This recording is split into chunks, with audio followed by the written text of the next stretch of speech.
Welcome, Pewter Report readers and listeners, to another edition of the Pewter Report podcast, energized by our friends over at Celsius. I am John Ledyard of pewterreport.com, and this is an NFC Championship game preview edition of the Bucs versus the Packers, and what's going to be an epic showdown. And Ted Wynn of The Athletic is going to be joining me here in a little bit, about 7:45. I see the comments are already coming in that people are angry at me for picking the Packers to win this game. I understand. It's what I think is going to happen. I promised I'd always keep it 100 with y'all and not just tell you what you want to hear. That way, you know, I'm keeping it first class and authentic at all times. And so I got to go with my eyes tell me and my heart tells me. But man, you know, I want to be wrong on this one. I would love to be 17-2 on this one and see the Bucs come up with a victory. We have tons to talk about with Ted today when he joins us. If you don't know Ted Wynn, follow him on Twitter at FB_film analysis. He does some of the best work out there. He's extremely knowledgeable and he's a great guy. I'll plug him again later for y'all so you can, if you missed it, you can try and catch him and make sure that you can be asking him questions and you'll get to ask him questions on this show as well. He is going to be joining us in about 13 minutes. We're going to break down a lot of in-depth stuff. This is not stuff you are going to hear on any other show that you would watch a Bucs Packers preview or anything like that. You're not going to be able to hear, you're not going to hear this kind of stuff on those other shows. We've got an itinerary of stuff that we want to go through, and it's stuff that they're not talking about on the major networks. So if you're like, oh, it's just another preview, it's not going to be. It's going to be even better than the previews that you're used to. It's going to be a ton of fun, and we're taking your questions. And as always, it's brought to you by our friends over at Celsius.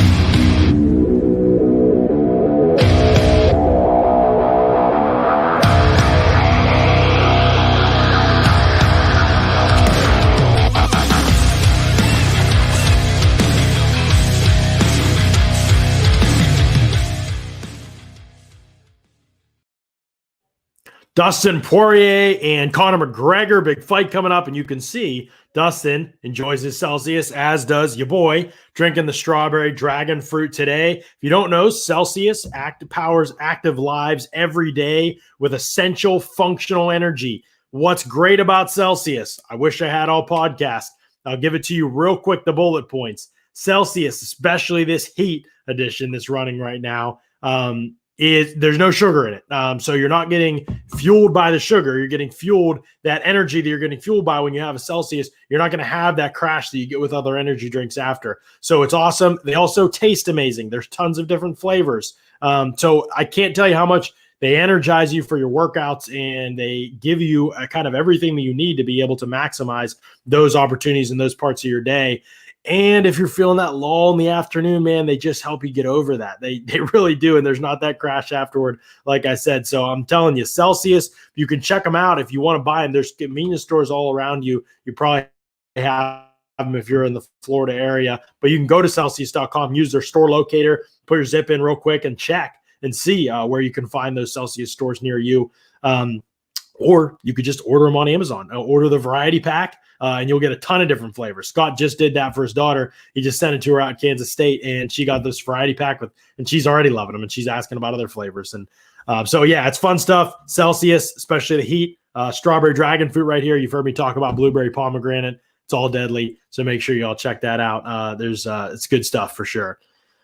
All right, let's get to some of the questions that we have going here, and then we will get to the injury report, and then Ted should be with us here. If you're just joining, Ted Wynn jumping in here in about 10 minutes, helping us preview the show. It's going to be a fun time. We're going to talk X's and O's, a lot of logistics of this matchup, and we'll talk about whether the importance of the score of the last matchup or how things went in the last matchup should matter at all in this game. Let's see. We got, here it is. Jordan Chavez. I saw this question earlier. John, do you think if Vea plays, that allows Bulls to get more creative with exotic fronts? I don't know about that. That's a good question. I don't think he's going to be held back or restrained from being creative regardless. I think he really wants Vita Vea because Vita Vea, is, in terms of running stunts in games, I mean, there probably isn't a better guy to run them with in the NFL because you talk about power and the ability to push the pocket. And then if you're catching a tackle unsuspecting on his ear hole, you're knocking him back. You're opening up a pretty good gap for that end to twist through. And so, yeah, I think that he allows them to do some creative and fun things. I don't know that they won't do those things without him, but I think they're more effective with him. So maybe he calls them a little more because of that. That could be a byproduct of it. It's good that I picked the Packers means Bucs will win. I hope that you're right, Brian Shaw, because I have to be due for a loss at some point. It's a law of averages, right? Like there's no way I can't continue to be right at this rate. 17-1 on the season, by the way, if you haven't listened, picking Bucs games this season. So it's got to end at some point. Will AB play on Sunday? Game time decision, Bruce Arians said today. So he went from day to day to game time decision. So they already know it's not going to happen until Sunday. But we'll see if he practices. I think he'll play Sunday. That's my guess. Will it be the same Antonio Brown? That I don't know. I think he plays, though. It's that kind of a game. There was no serious injury. My guess is it's a discomfort thing. AB, for all his faults, has always been pretty tough, dude. He didn't miss many games in Pittsburgh, hardly any. So I think he'll play. I think he'll push through it. I don't know if he'll be as effective as normal, though. That would be the question. And the other thing is he won't have practiced with the team throughout the week probably. And chemistry with Antonio Brown this season has been a little bit of a fluid thing for he and Tom Brady. So Shea White Tony wants to know, John, is Davante Adams a Hall of Fame wide receiver if he retired today? No, I don't think so. He's awesome, though. I don't think he's going to retire today. How old is he? I'd have to look at his numbers to be sure, but it doesn't feel like he's played that long to me, long enough to be in that case. I mean, where is he all time? Those things matter. It doesn't matter how talented you are for Hall of Fame. That you have to do it for a long period of time, collect awards. That's the kind of stuff that matters for Hall of Fame. I'm on tape. Is Davante Adams elite? Like, is he on a Hall of Fame level talent? Oh, yeah, for sure. But you have to do it. You have to actually produce at that rate for a long time to be in the Hall of Fame. I just don't think he's done it long enough yet, unless I'm missing something. Can't believe I said the Packers are the better team. Just how everyone said Bucs lost to all the good teams they played. Packers only played two good teams all year, Bucs and Saints. They also played the Titans. I think the Titans were probably pretty good. Beat them. They played the Rams, beat them. I know the Rams were a little banged up, but I think they played more than two good teams, just like I think the Bucs have. I also don't know how much it matters, what the Packers have done over the sample size that we've seen this season. I mean, they have scored 30 points or more in 13 of the 17 games that they've played this season when you count the playoff game. That is pretty unbelievable. And so they are producing points at a really high rate. In fact, the only game I think that they didn't reach 20 in was the Bucs game. So we'll see if that process repeats itself. Man, that would be amazing. But I don't think you're going to get a 38-10 score. But we'll see. Maybe it does. Good question. I know we're going to get this one a lot as the offseason approaches. And again, if you're just joining us, Ted Wynn is joining in about 5 minutes. Ted Wynn of The Athletic joining in about 5 minutes. He is going to help break down Bucs Packers. Got a ton of questions queued up for him. If you've got questions, go ahead and throw them out there. We're going to try and get through a lot of that and might come back to some of your questions at the end if we have some time. But Hezo813 wants to know if I see Jason Light letting Chris Godwin walk in the offseason since Tyler Johnson is an emerging talent. BA had high praise for him today. I do not think that is going to happen. I frankly do not think there's any way Chris Godwin is not on this team in 2021. I would be floored if that happens. Tyler Johnson is good. He's also caught like 12 balls this season or something like that. So, I mean, I don't want to get ahead of myself. I was a big fan of Tyler Johnson coming out. I think he's going to be a good player. Is it possible after 2021 they say, you know what, Tyler Johnson's so good that after we franchise tag Godwin, now we're going to let Tyler Johnson take over and we're going to let Chris Godwin walk? That's a possibility maybe. But for this upcoming year, with the window being what it is, and it could be Brady's last season for 2021, I would be floored. He is the guy. I mean, he's going to catch 115 balls with Tom Brady, quarterback, if he's healthy for every game. I mean, he loves him, and he's the kind of player for this offense. Bruce Arians needs him. That position is vital. That's the volume player in the offense. Mike Evans, splash player in the offense, and Scotty and other guys too, even the tight ends. Gronkowski's been a splash play guy in this offense. Chris Godwin's the chain mover, and he can make the splash plays too. That's what makes him special, and Arians has said that before. But he can do everything. And so a guy like that, yeah, you don't let him get away. The fact that he can block, the way they use him, he's very, very, very valuable to what Bruce Arians likes to do. Koge, Super Chat, Charles Crane. I think the Packers will use the Rams game plan with short passes. I can see them using the pass to set up the pass. Charles, greatly appreciate this $20 super chat, my man. And if you guys aren't aware, there's a little dollar sign, I think, on the screen. You can offer super chats, drop them in, and donate. All the money that you send to the Pewter Report podcast goes back into the podcast and into the website to produce better content. So cameras are one of the things that's high up on the agenda. It's all helping battle the COVID era that everybody's had to go through as businesses, and how that stretches you. And so all of that, those contributions, especially right now, oh man, I can't tell you. Scott and I were just talking about the other day. They are really, really clutch for us. So we really, really appreciate y'all and allowing us to keep this coverage going at the rate that we are and in the quality that we are. So in answer to Charles' question, or actually his thought process here, he thinks the Packers will use the Rams game plan with short passes. I can see them using the pass to set up the pass. Yeah, I don't even know if Matt LaFleur looks at it as if pass to set up the run or run to set up the pass.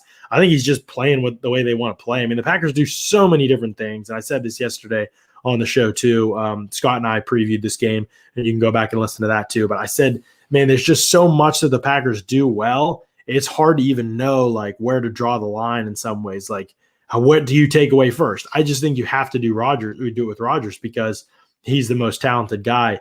They'll throw the ball every down if that's the look you're giving them. If they feel like that's the success that they'll run the ball every down. You know, that's just how it is with Green Bay. And so they're not really predictable in that way, in my opinion. The reason they use the short passes against the Rams is because the Rams are like the best team in the NFL and one of the best teams in recent memory at taking away big plays down the field. So they just picked them apart underneath. If you remember, the Bucs did the same thing early in the game against the Rams. When they were executing, they were picking the Rams apart underneath. Then they fell in love with the deep ball and threw a bunch of interceptions, and nobody was open, and safeties were capping every single route, and that was kind of they went back to trying to hit get all the points in one play, and that strategy dooms you when you're up against defenses that are set up the way that the Rams are set up. So the Packers did a good job of that. Bucs are going to give them a lot more single high looks, my guess would be. And so because of that, I think that you could see a lot more deep passing in this game by both teams, I think, which hopefully will be good because last week there was a shortage of splash plays by just about every offense across the board in terms of the passing game. Russ wants to know, do I think Scotty will start over Tyler Johnson? I loved what I've seen from him, and I'd like to see him out there more if AB is out for Sunday. Just to run down the injury report real quick, and then I'll get to answering this question. From today's injury report, again, I think Antonio Brown and Vita Vea are probably the only players in question. Vea's not on the injury report yet because he hasn't joined the active roster, but Antonio Brown didn't participate. Mike Evans, Chris Godwin, Ronald Jones, all limited participants for the second straight day.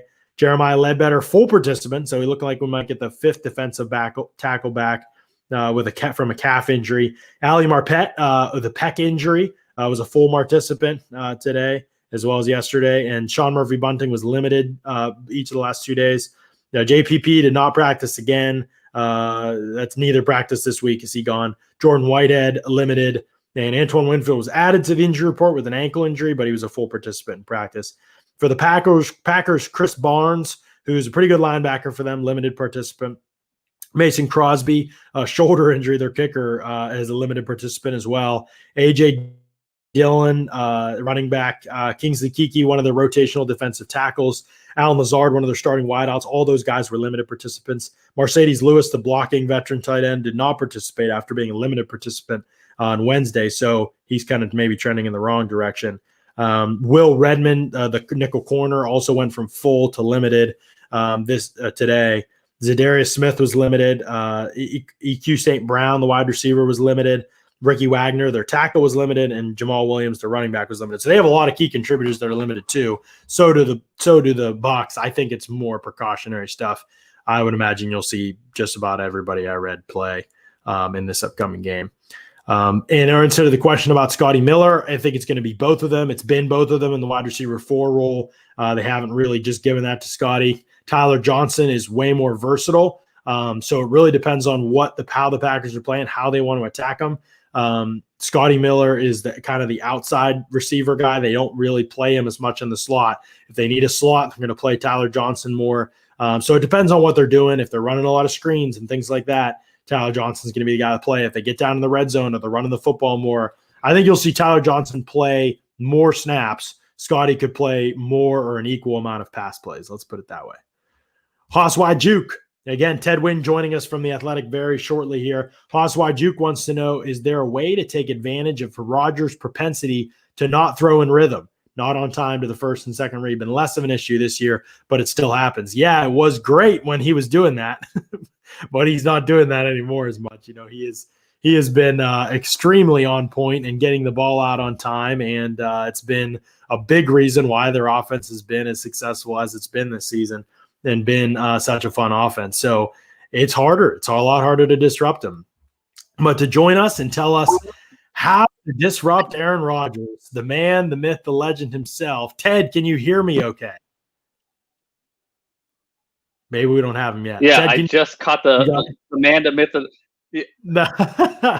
you hear me? You got me? Yeah, I can hear you.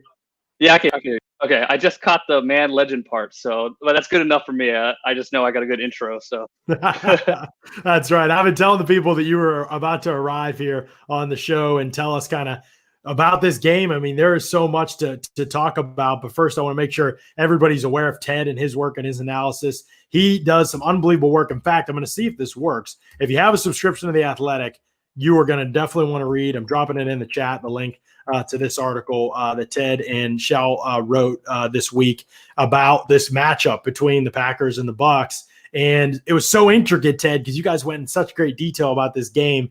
And all the Bucs fans that listen to this podcast or watch this podcast know I'm always about those details, right? Like the raw stats, okay, whatever. But, tell me these details that you guys have in this piece. And some of it was really, really interesting. And I want to ask you about a bunch of it today. But one of the things I really wanted to ask you about before we even get to this game specifically is you've watched the Bucs this season. There was kind of this rocky road, like they start the year and man, in bunches, they look great. And then at other times they look totally lost. And that kind of culminates in the week 9 game against the Saints. And then they lose a couple games and they're kind of close to the Rams and the Chiefs, but they don't really look the effort just looks really disjointed. Then they go into the bye and they come out of the bye and they're killing everybody and they get in the playoffs and they win 2 games. Not all been beautiful, but they win 2 games. What's been your assessment of this Brady Arians marriage and the offense and just the direction you've seen it head in throughout this season? Yeah, I think it's probably been discussed a million times before, but even before the season started, I thought there'd be some growing pains between Tom Brady and Bruce Arians. I mean, Brady's been running the same system for his entire career, and then he has to go to a new system, which is very vastly different, than what he's ran in New England, and he doesn't have an off season to prepare for it. So, obviously he's going to study the playbook intently, and he knows all the plays. But it's another thing to execute. When the bullets are live bullets are flying, and he has to make audibles, and there's these little differences that he didn't have to think about before. It just became automatic to him because he knew the offense so well, he knew the language so well.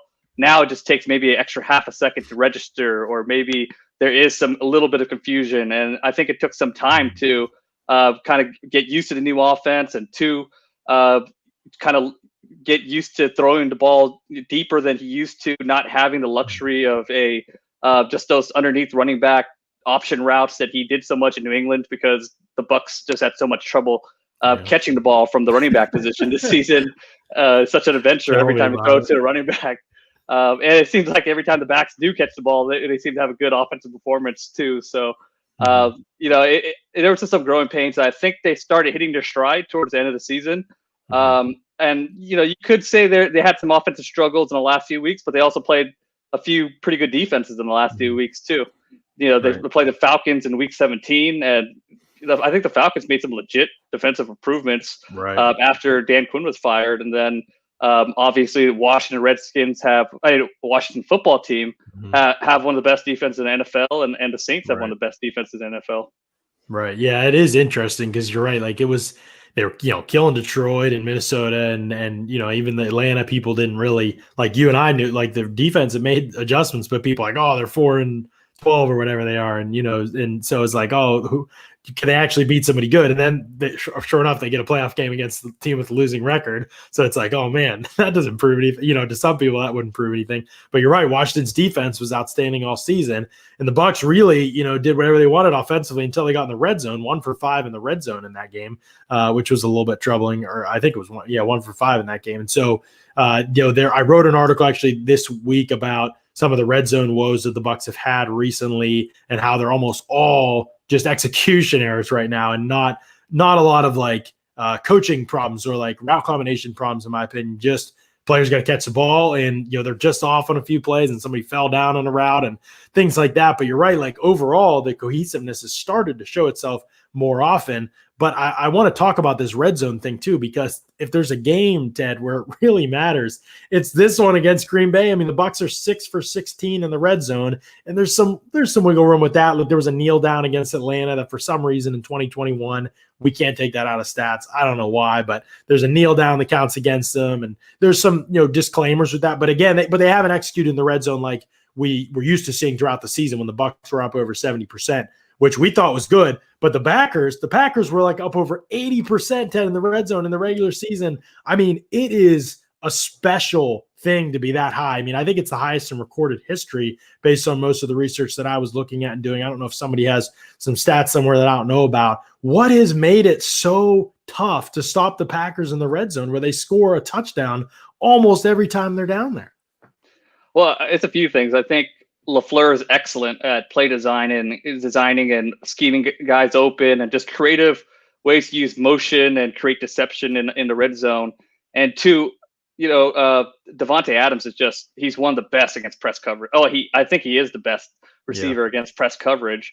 So anytime, when you're in a red zone, you're going to see a lot of press coverage, and him and Aaron Rodgers have such a strong connection right now. If he's one-on-one in the red zone, it's almost a guarantee the ball's going to him, and there's a high percentage he's going to catch it on, either a fade route, a quick out, a slant. You just can't cover him one-on-one, and it's hard to double him because, on the other hand, the Green Bay Packers are really good at running the ball too. Aaron Jones is, maybe pound for pound one of the strongest runners in the NFL, and he's just really hard to stop in the red zone. And they're so good at play action too that, all in the red zone, if you can create a little bit of deception, just a little bit of separation, that works, to your favor a ton. And I think, just being so good at play action is one of the reasons they're so good in the red zone as well. Yeah, no, I think it's a great point, man. I mean, when the Bucs have been at their best in the red zone, they've used play action. When they've stalled out, it's been usually because they don't, and they're just running 4 or 5 man route combinations just from the gun or whatever. And sometimes it gets a little static, and it's hard to get open. And remember that space is condensed. So a lot of what the Bucs do, being a vertical team, it is tricky to sometimes make that happen in the red zone. The Packers' motion at the snap is something I'm very jealous of. That I wish the Bucs had. Kind of in their offense. And obviously, if people watch the game, they saw Davante Adams score the first touchdown of the game on a motion at the snap. And it just confuses teams. Like you said, that pass in the open field might be a 4-yard pass, and we just forget about it, but in the red zone, that's all you need. And so how do you create 4 yards instead of just like drawing up a good play? And so it's a different way of thinking about things that I think LaFleur is really good at, like you said. Now, okay, you brought up Davante Adams. So we got to talk, Ted. Here's the deal. The Packers and Davante Adams have obviously been unstoppable all year, except when they played the Bucs in week 6, which we will kind of get to a little bit in a general sense, like that game. But also Davante Adams kind of got slowed down by Carlton Davis in week 6. I mean, Carlton Davis, when he was matched up against him in press, did pretty well.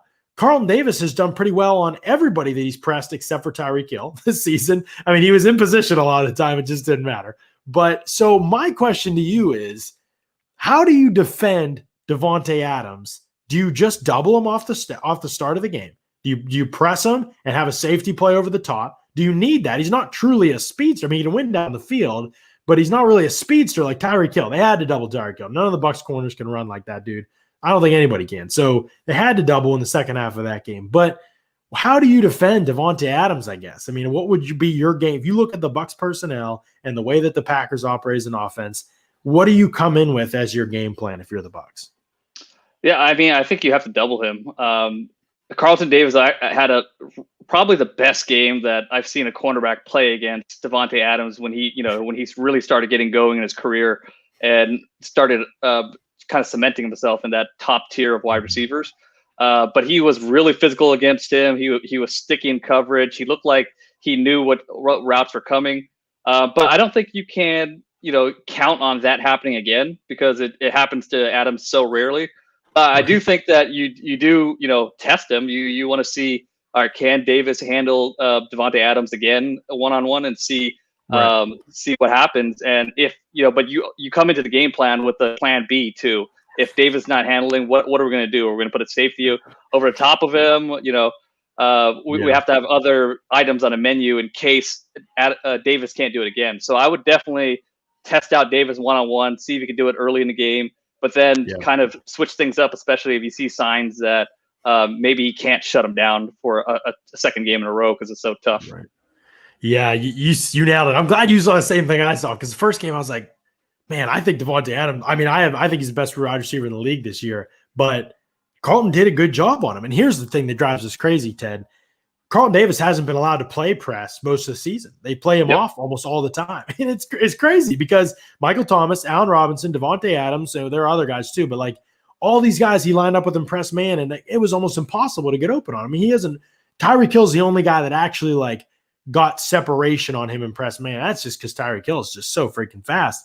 Even in some of those plays, he was in good position, but he's not been allowed. So you saw, again, the Bucs go back press coverage and he matches up with Michael Thomas and holds him throughout the game. Zero cats. And Michael Thomas isn't himself this year, obviously. I know Bucs fans want to play down his injury and act like he's faking it, but he hasn't been himself clearly. But I mean, that was week one, same thing. Like he was shutting down Michael Thomas week one. So I say all that to say, like, man, there's this elite corner against in press coverage this season. It's a smaller sample size than it should be, in my opinion. But everything we've seen him in press coverage looks great. And then you have, like you said, Davante, who's amazing at press, who's getting off press.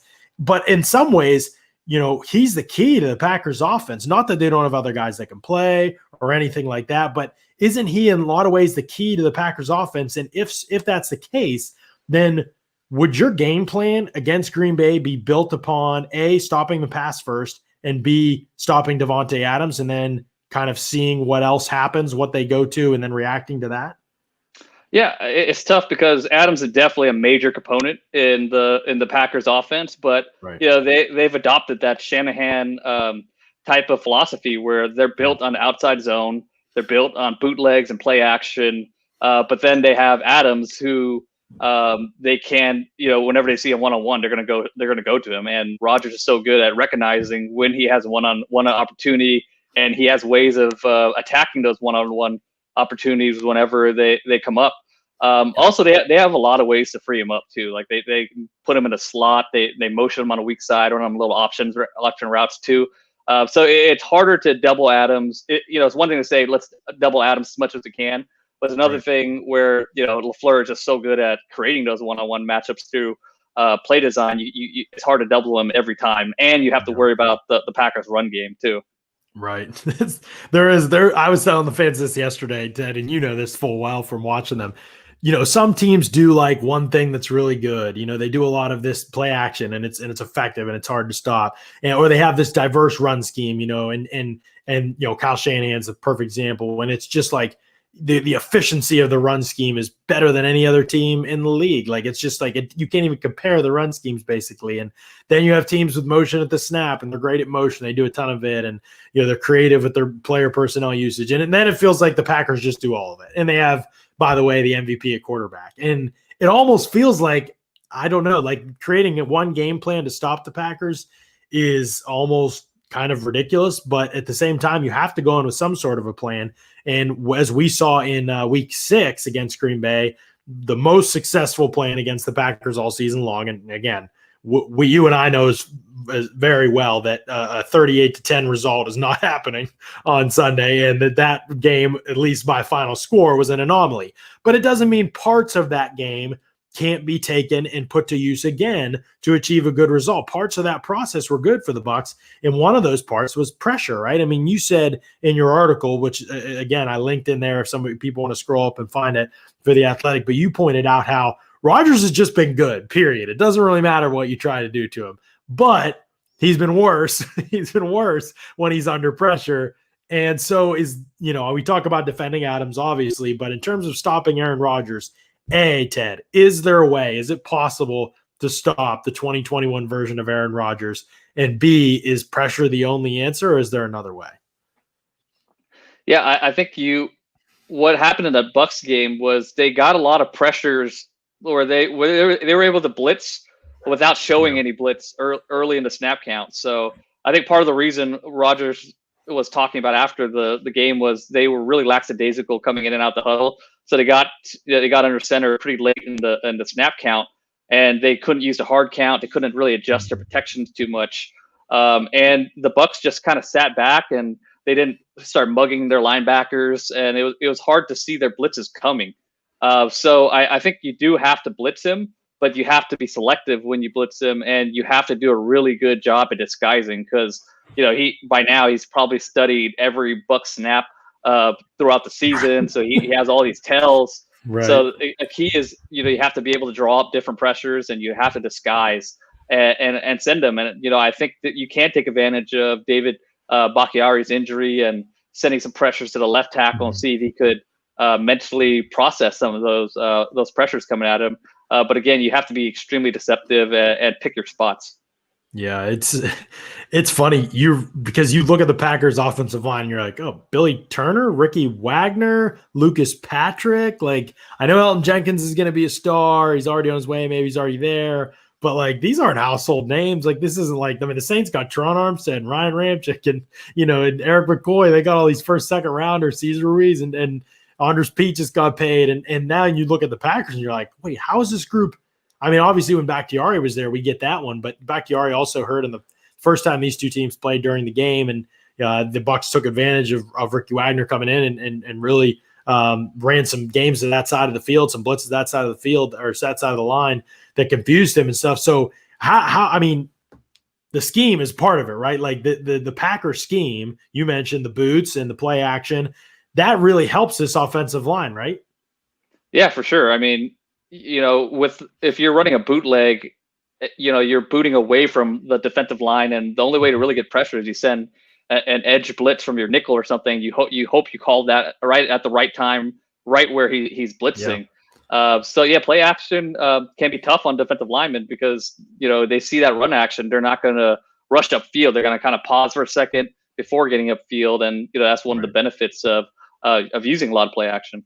Right. Yeah, absolutely. And so it is it creates in my mind the controversy, Ted, of like, because getting pressure on Aaron Rodgers is so important. And if play action takes advantage of you every single time, like if you're not being able to tee off, if you're not able to win one-on-ones, and if the Bucs don't win one-on-ones early, they don't have a lot of great pass rushers. I mean, Shaq Barrett has been okay this season, Jason Pierre-Paul okay this season, the inside guys without Vea, if Vea plays, obviously that could change because he's a dominant player, but they haven't really had a lot of those guys. So getting pressure with 4, I don't think it's going to happen. You mentioned blitzing, and I think some of the blitz schemes are diverse, but and that's good. But play action, like you mentioned, can negate some of that. Do you take the strategy at some point in the game where you're going to tee off, even if you see a play fake, you're trying to get to the quarterback while his back's turned, and that's kind of your strategy defensively? I remember seeing teams do this when the Rams were, and I know we don't have enough data to say there's a point at which play action no longer is effective. Like, so as far as we've seen from most of the data I read, play action is just effective, period. But I remember when the Rams would just run it all the time. And then I think it was a game against the Chiefs, maybe. Maybe it wasn't the Chiefs. I can't remember. But there was a game where teams were just teeing off on Goff. Like, he literally would turn around and they would just like hit him. And the play fakes just didn't, and it wasn't a game like that was out of hand score-wise. So they could have run on them, or they could have run past their gaps or assignments and they just teed off. I mean, I guess this is a weird question, but at some point, does it get to that point where like defensive lines and blitz packages have to consider just doing that and hoping that they guess right? Yeah, I think you're thinking about that 3-game stretch in 2018 when they played the Lions, Eagles, and Bears, where I think it was the Bears. Yeah, where they're just really struggling, and part of it was the defensive line they were just penetrating without really worrying about gap responsibilities. And right. They were just, trying to, if they stopped the run, they were stopping the run on their way to the the quarterback. But one of the reasons they could do that was they put a lot of guys on the line of scrimmage. So they had multiple players on the line of scrimmage to handle all those gaps, and then have, an extra guy outside in case there was a bootleg. But it's hard to do that against Aaron Rodgers because, he's not Jared Goff. You have to respect him. You got to put point. Yeah. Yeah, you have to respect him. You have to play too high. You have to have an overhang defender outside. It's hard to keep 6 guys on the line of scrimmage and repeatedly bring those guys against Aaron Rodgers, because he's just, the Shanahan-McVay system has done a really good job of masking the inefficiencies of some less talented quarterbacks and made them look really good.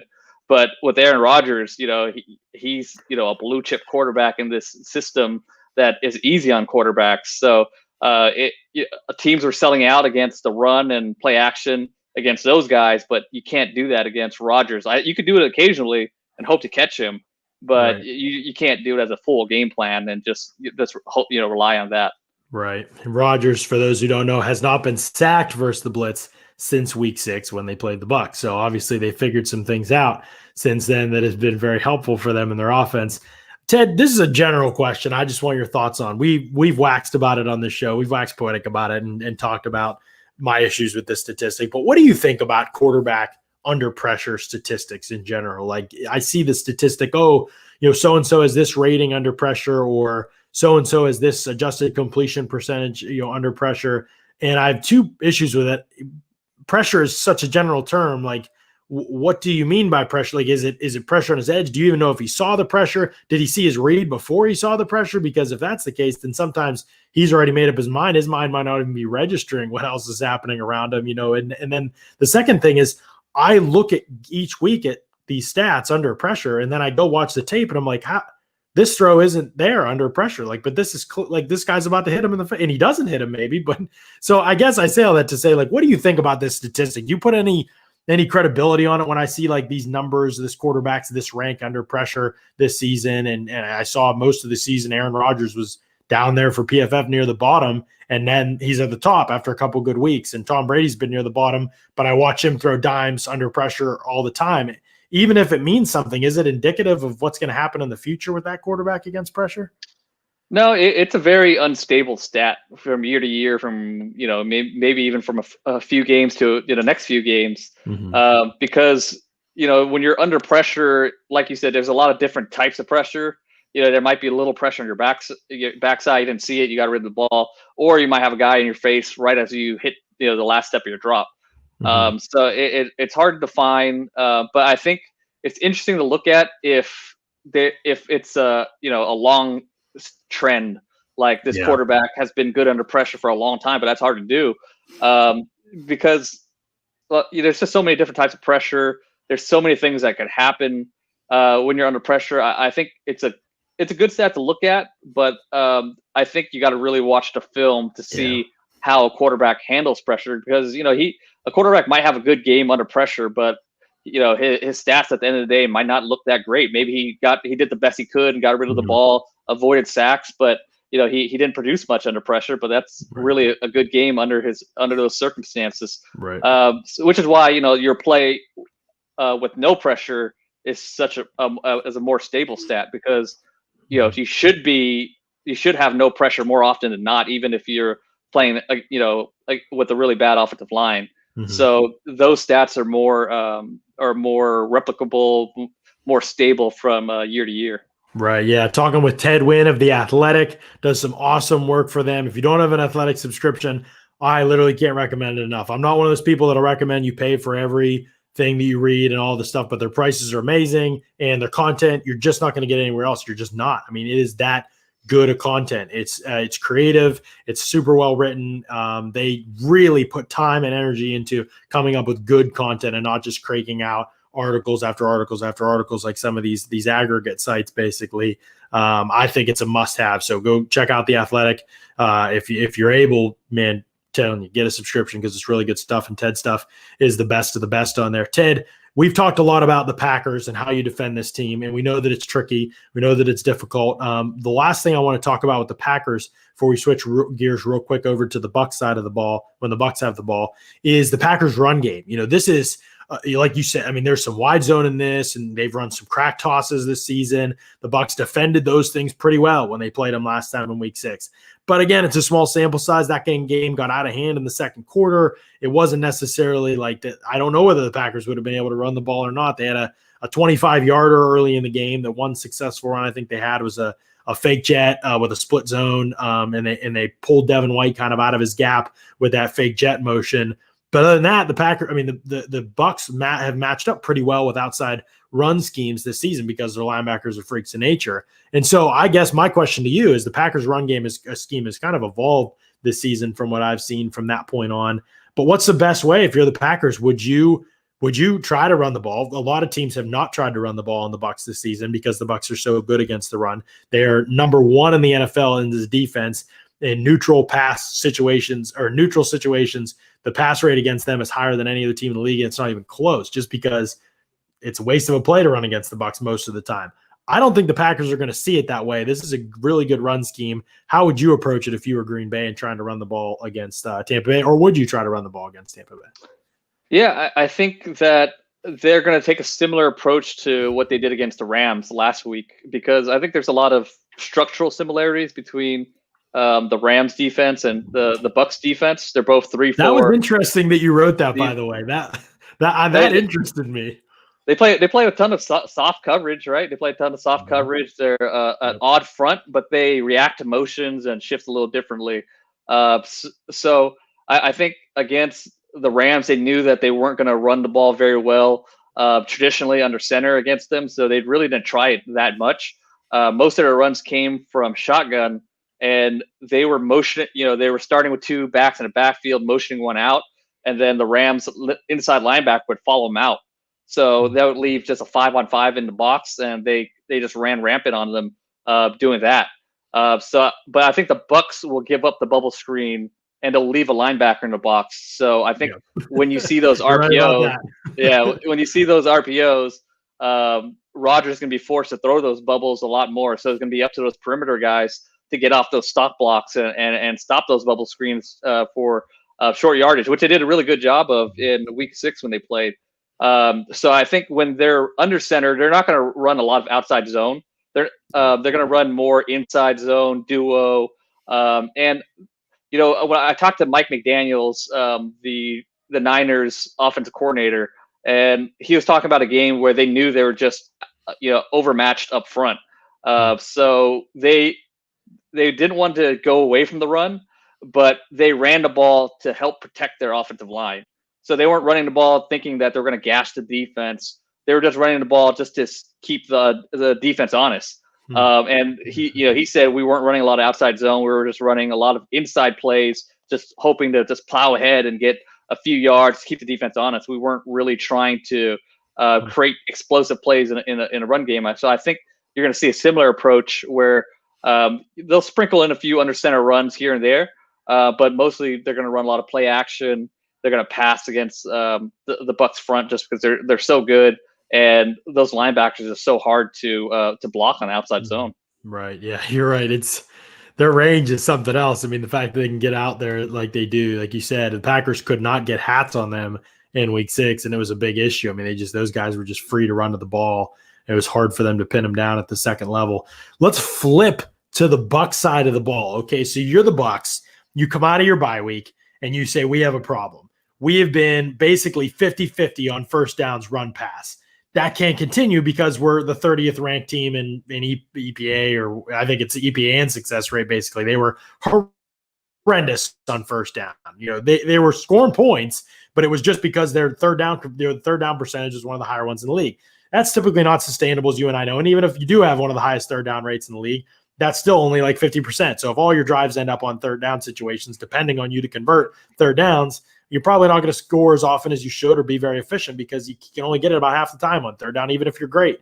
And so they needed to figure out a way to create better plays on first down in order to be a better offense. So they went out and they were like 65, 35, somewhere in that range, depending on what you include in 2-minute drills and the end of the game. They're somewhere in that 63, 65% pass range. So they just went crazy throwing the ball on first down. Against Washington, things started to swing a little bit more toward the run, but they were having such great success running the football against Washington. And they wanted to keep that defensive line off, their guys, and from teeing off, I think, a little bit. So they're running the ball, and it's like, okay, it's maybe a little more running than they've been doing. Then they go out against the Saints and they go like 19 first down runs to 4 first down passes. And it's crazy. I mean, you're like, what? This just worked for you at an unbelievable rate, and now you're going away from it. So my question to you is, what's your thoughts on that philosophy? I know the Saints played some too high, and so kind of invited them to run a little bit, but there was also plenty of situations where they ran into boxes that were heavier. And the Saints have probably 2 of the best run stuffing DBs in the league, in Chauncey Gardner-Johnson and Malcolm Jenkins. Packers, maybe not necessarily as much, I guess, unless you have different thoughts on that. So how do you think the Bucs approach the run game this week? Is it as run heavy? And how do you think the Packers can respond to that? The Saints actually did a pretty good job against the run, but there were so many run situations. Eventually the Bucs warmed down a little bit, but it was the 4 turnovers that, the Saints didn't lose the game because they couldn't defend the run. In other words, how do you think the Packers do they choose to defend that and try and stop the Bucs run game the same way the Saints did? Yeah, I think part of that is they were playing a really good defensive line, and as we know, Tom Brady, his weakness is a good, with a lot of quarterbacks too, but Brady in particular, if you could pressure him with 4, his stats dramatically drop. Mm-hmm. So I think part of that was keeping the Saints defensive line honest, and they were playing, on first downs, they were playing a lot of too high with their safeties really deep. So I think when you see that, I wouldn't be surprised if Brady checked into some of those runs, because right. If you see those 2 safeties 15 yards back and you have a numbers advantage up front. I mean, they were playing too high safety when the Buccaneers were bringing a 6 offensive lineman. So they just did not. I saw that. Yeah. I was like, what? so they just did not respect the Buccaneers' ability to run the ball. Still didn't run it that well. It kind of worked, right? Because right. Yeah.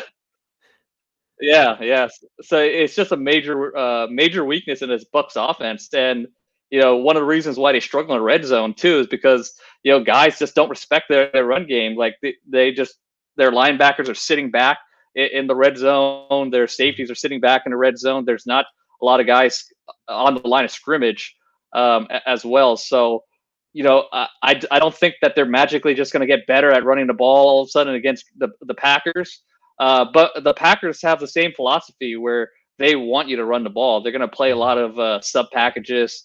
They're going to play some 2 deep safeties, even though they're more of a 1 deep team. But I wouldn't be surprised if they came out against the Buccaneers with kind of the same game plan that the Saints came out with, and played 2 deep and just try not to get beat with explosive plays. Right. Yeah. Okay. So I got to ask you about this, because before I let you go on this show, ask you a couple more things. But I don't hardly ever get anyone on the show who watches enough Bucs football or knows enough about run scheme to be able to hear me out on this and offer their thoughts. But Hoswai Duke literally just mentions it here in the chat, because the Bucs just run duo. Well, in the summer, I was watching Bucs tape, and I was like, because I'm new covering the team at that point, so I'm trying to get a feel for what it is that they do. And like everybody else who isn't a Bucs fan, I didn't watch a ton of the Bucs in 2019 live or anything. So I'm trying to get a feel for what they do. And I already knew about Arians' pass scheme pretty well, but I wasn't really sure about Harold Goodwin and the run scheme and stuff. And I'm watching them just I think they just run inside zone, and then they run duo. And once in a while you get something different, but it's hardly ever. And I mean, are they just easy to prepare for, Ted? Is that why? Because the Bucs, they have good offensive linemen, and there has been games where they've been able to get a push, but it's almost always relying upon that. They're not getting anyone out of position or making it hard for them to identify, it feels like, or anything like that. It just seems like it's if these guys can consistently move the other team or open up space to the other team, we'll gain yardage. But if that doesn't happen, and that's hard to do in the NFL, it doesn't seem like the run game is very successful. Yeah, I think part of the problem is it's just not a varied run game. Like you said, all it is inside zone or duo. So you're not really stressing the linebackers. You don't use a lot of motion. So those linebackers are sitting there and they don't have to really move that much. Their eyes aren't moving around that much. So it just makes it tough on the offensive line to have to create so much movement. and plus, I just don't think the Buccaneers running backs are that talented. I think Ronald Jones, he runs hard and he'll push the pile some, and obviously Fournette's not that agile as well. So I mean, there's times when there's holes and it just ends. It looks like it'd be explosive run and it ends up being a 9-yard gain or something like that too. Right. So the Buccaneers run game's just not very creative, and the backs aren't home run hitters. So even they have great blocking, it ends up being a 10-yard gain or a 9-yard gain, whereas like a real good back could make that a 20-yard gain. Right. No, I honestly agree with you. I think we both think Rojo is talented, but it's been inconsistent. You know what I mean? Like there's a lot of times he has broken some tackles this season. He's got better at that as the season's gone on. Like you said, he runs like a crazy person sometimes, but there are a lot of times where he misses things you should see, and he runs aggressively, but not always with his eyes. And so, I think we've talked about Fournette this season too. There's plays, but overall it hasn't not been consistent with Fournette. Been better in the playoffs though. Playoff Lenny is a real thing right now. So, okay. So this Bucs run scheme, it's obviously you're right. It's not very diverse. There's no question about it. It's not very diverse, and that's probably going to be an issue unless they get like a better run game coordinator than Harold Godwin, or just somebody who's different. I like Godwin a lot from my experiences with them, but there's just no question about it. They have not evolved as a run scheme really at all. My question then goes to the Bucs passing game. So passing early in the season, and Bruce Arians' offense, it's like, tons of vertical shots, in this offense, you're going to try and get guys vertical. But they've also changed things. There's been more middle of the field type of concepts. They've run things like mesh. I mean, I remember the first time I saw it on tape, I was like, what is this in a Bruce Arians offense? It's beautiful. They've done a little bit more motion to get guys open and get them leverage before the snap. They have done some things that I think have challenged teams and forced teams, especially after the bye week, to say, okay, what's this team? What's this scheme doing? Where do you view the Bucs? We talked about early in the season some of the struggles with Arians and Brady, and just finding consistency. Where do you view this Bucs passing attack now? You watch a lot of passing attacks and schemes around the league. Like where do you view this passing attack right now, and kind of what direction do you see them heading in against Green Bay? Yeah, I think there's definitely more of a Brady influence as far as bringing in concepts that he's a little more comfortable with, and adding more layered pass concepts with more underneath options later in the season. But I think most of the offensive improvement just comes down to Brady's more comfortable. He has more, because he's more comfortable, he could do more at the line of scrimmage and get into, attack matchups that he wants to attack. I also think having Mike Evans healthy is a big deal too, because when he was playing injured, he was just basically a decoy on the field, and when he's healthy, he's obviously one of the best receivers in NFL, and very hard to match up with. Also, just bringing Rob Gronkowski along that offense has brought a different dynamic too. Cameron Brate's also a really good route runner at tight end. So they have a lot of weapons, and they're finding good ways to match them up. And even Antonio Brown, I think he's learned his offense a little more, and he's getting a little more involved. So when you just look at the totality of all the weapons the Bucs have, and now Brady's comfortable enough to leverage those weapons and use them and attack the matchups at the right time, it just makes him a really tough offense to stop. But as we talked about, it's just that being so one-dimensional hurts them at the same time. Yeah, it does. It is. I mean, it clearly is an effort to run the ball more, as in certain games and situations throughout the season. And it's been better than last year, but it's still not a really deadly rushing attack. And so, it's something I think they'll invest in the offseason, would be my guess. Maybe the running back position specifically. They're not a team with a ton of needs, so that could be an area to target for sure. When you watch the Bucs offense, Ted, do you think that they would benefit from more play action passing? They were like at the bottom of the league basically through most of the season. And then after the bye week, it went up substantially. They were doing a lot more play action passing. The heaviest play action game of the season was against Washington. And so it was finally like, okay, they are a play action team. Like when they pass the ball, like at least, we're going for 30, 35% of the time. And then they went to the Saints game and they play action pass 5 times and we cried. But I'm just curious, like, if you think that this team, when you watch them, if you say, man, play action is something that this team could really, rake other teams with. Yeah, like you said, the play action usage has increased, but it went down substantially, a lot against the Saints. And I think there's some coaches out there that just don't like running play action against man coverage teams. Yeah. They think that everybody's looking at their man and not looking at the play fake anyways. So there's no use to running that. John Gruden had a quote about that when they played a heavy man team too. And I'm pretty sure Bruce Arians probably believes the same thing. So against the Green Bay Packers, who do run a lot of zone, I think we'll see more play action too. I think the Saints game was just more of an anomaly just because they're such a heavy man-to-man team. Right. It's a good observation about that. In the last game against the Packers, one of the Bucs offense didn't have to do that much early on. There was 2 turnovers and they basically got 2 touchdowns off that. Then they did start to put some drives together, but they weren't necessarily lengthy drives. It was a lot of underneath stuff. But then in the second half, they found those over routes to Rob Gronkowski. I think one of them, if I'm remembering right now, he was split. I can't remember, but there were defensive backs on him on some of them, and he was blowing through their jams, and he was getting behind them down the field on those over routes. The Packers, as you mentioned, or maybe I read somewhere else, in your article, I can't remember where it was, but their coverage schemes have been pretty diverse this season. They run a little bit of everything. Back when they were playing at that point in the season, I remember in that game, at least in week 6, there was a lot of single high type of looks. And then later in the season, I think the Packers have kind of evolved their defense a little bit more.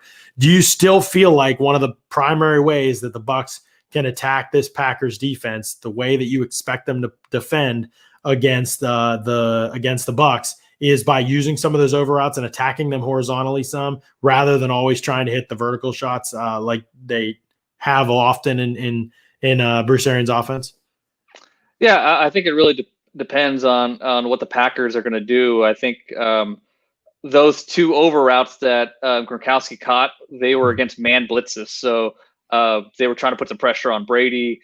They blitzed and they got a one-on-one with Gronkowski, and they're able to hit those routes. But I kind of think that with how the Bucs offense has evolved, I think the Packers will end up playing a little more zone, a little more too deep. So I don't think those over routes will be quite as easy to get as they were in the first game. But I mean, if they do decide we're going to try to pressure Brady and we're going to blitz him and play more man, then those over routes are going to be major weapons. Right. Yeah. It's blitzing is always, the Packers don't blitz a lot, but they did some in that game I think maybe it's a case of being down and trying to do anything, create a splash play or something like that. That's why it's one of the many reasons why it's hard to know how much to take from that game. And instead, probably better to look at the full season sample size. So this has been great stuff, Ted. We always super appreciate the insight. It's such good stuff, man. Follow him on Twitter at FB_film analysis. I got that right? Yep, that's it. Okay. All right, sweet. Follow him on Twitter there. He does awesome stuff. And there's lots of insights you can get from him and his content, which is always really good. Ted, before we let you go, we just need your honest opinion, man. Like, how do you think it's going down in this game? You don't have to give us a final score per se, but how do you see the Bucs? Where do you see them having to do to win this game, in your opinion, if you in fact do view them as the underdog, as most do? I think Todd Bowles has to just call a nearly flawless game, because it's hard to just play one type of defense against Rodgers. You got to play multiple types of defense, and you got to catch him with unexpected calls and kind of fool him. So and Bowles, I think, has been excellent this season. So I think there's a chance of that happening. But I just think that this Green Bay Packers team has gotten so much better since that Week 6 game, and some of the things that they struggled with in that Week 6 games, they typically don't struggle with. So I have the Packers winning this one, but it's the playoffs, and Bowles is an excellent defensive coordinator, and this Bucs offense, I think, is going to be able to put some points up against the Packers. So I think it'll be a high scoring game, but I think the Packers pull this one out.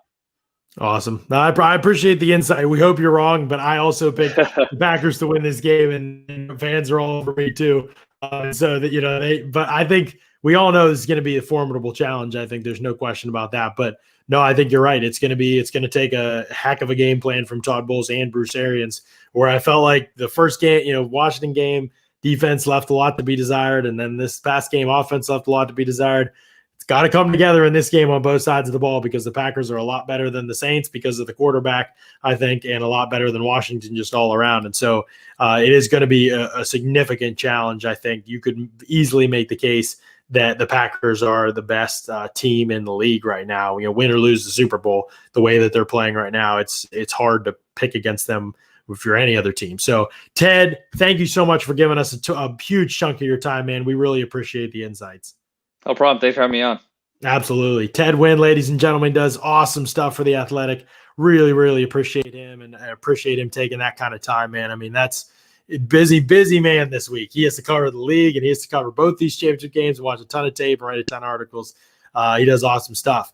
I see there's a lot of conversation about the run scheme. I think we haven't talked about it actually a lot on the show, but I do really think Ted is right. And I see some of you saying that you already know I agree with Ted. I thought it in the offseason too, and maybe this is actually my fault. I really didn't think it was that big of a deal in the offseason. I was like, man, if this team can't pass the ball, whatever. Like, that's like, it's, that they're not going to be good no matter how they run the ball. But now, after watching how good of a pass scheme they can be, I think they need to make being able to run the ball better, not more often, better, a priority in the offseason, because you can look and say 130 yards against Saints, but the efficiency is what matters. If you get to 130 yards, fine. But if it took you 30 tries to get there, that's not good.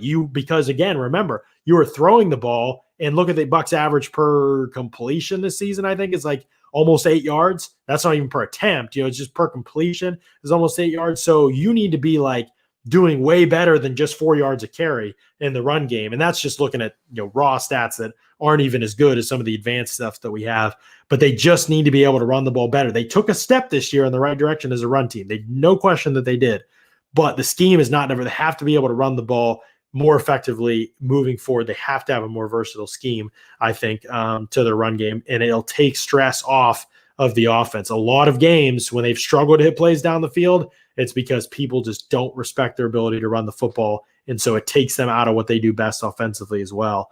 Makes it challenging for sure. And it makes life a lot harder on Tom Brady. I know that's hard to believe with the way that he played, but this season, but that's just the reality of it. So it's something we'll talk about all offseason. In fact, in the offseason, I'm going to actually take tape and show you what I'm talking about when I talk about their run scheme. I'm going to actually try to demonstrate that for you at some point in the offseason, especially if they make a move for a running back or something like that.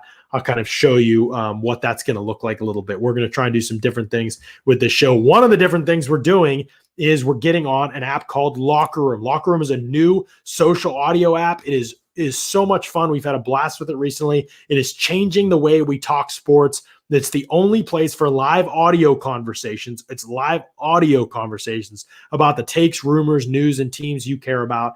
React to sports news as it happens. Gather all your friends and watch parties for the biggest games. Rep your favorite teams and find your community. Better Sports Talk is just a tap away. Download in the Apple App Store and join the conversation. One of the coolest things about it is that when you get this Locker Room app, and it's only available for iOS right now, and so, bear with them on that. They're going to have it available for Android at some point. But when you can get your friends together, you can all be in your homes or whatever, spread out, COVID era, all that stuff. You're not physically together, but you can get together on the Locker Room app, and you can literally just have a conversation throughout the game, and you can have a chat going too. Or you can also, you and a couple of your friends or whatever can jump into a chat about a Bucs chat that's on there. You can create one, and then any Bucs fans that get on there, they can just jump in and join the chat, and you can talk Bucs fans during the game, at halftime of the game, whatever.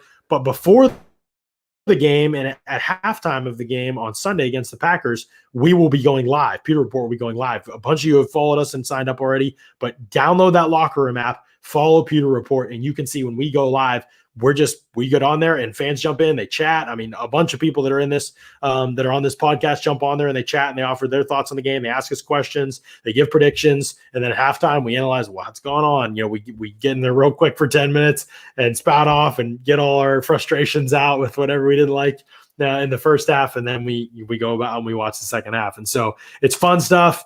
check out Locker Room, download that app, and join us for that. It'll be a good time. On the podcast, we will be live again. It'll be after the game on Sunday. Stand by for the times. It's going to depend a lot on whether the Bucs win or lose in that game, because if they win, obviously that next game after is going to be really, really important. And so we know y'all will probably be wanting to watch that game. So we may go live a little bit later. If they lose, we'll probably go live at 7:30-ish, somewhere around that time. So we'll just stand by for the time. We'll have it tweeted out. Obviously, if you're wondering, I don't want to miss it, go to Pewter Report TV and hit the bell to get the notifications for when we go live. Make sure you're subscribed. Tell your friends and family subscribe, and we'll communicate that time to y'all over the next couple of days. So until then, thanks so much for listening to another edition of the Pewter Report podcast. Out.